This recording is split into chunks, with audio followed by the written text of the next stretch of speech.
तो मैंगलोर में पिछले दिनों जो 3 मर्डर हुए थे, जिसमें 2 मुस्लिम थे, एक मुस्लिम प्रवीण था। सीएम उसके घर गए, उसको कंपनसेशन दिए, लेकिन मुस्लिम जो भी लड़के थे उनको कंपनसेशन नहीं मिला। और जो केस एनआईए को रिफर करे हैं, उसमें प्रवीण का केस है। 2 जो मुस्लिम थे उनको एनआईए रिफर नहीं करे हैं, और सीए एनआरसी में जो लोग इन्वॉल्व थे उन लोगों को इस केस में हरासमेंट कर रहे हैं। तो क्या हाउस में क्या अपोजिशन इसके लिए कुछ तैयारी कर रहा है इस नाइंसाफी के खिलाफ आवाज उठाने की?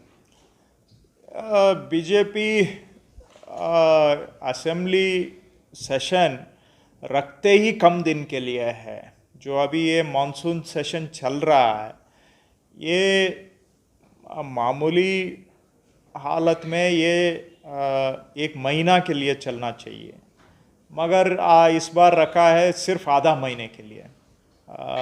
और आधा महीने में स्टेट में फ्लड्स का मामला बहुत सीरियस है। उसके साथ करप्शन मामला भी कर्नाटका में बहुत बिगड़ चुका है।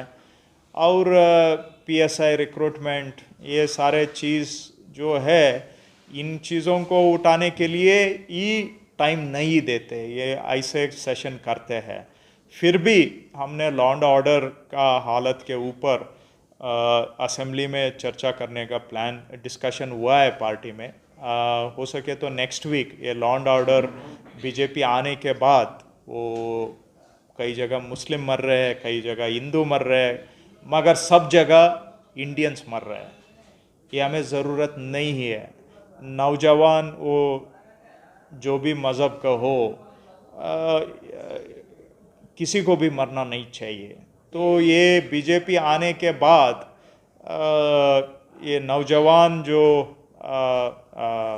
बेमतलब मर रहे हैं, इसके खिलाफ हमने सेशन में आवाज़ उठाने का चर्चा हमने किया है।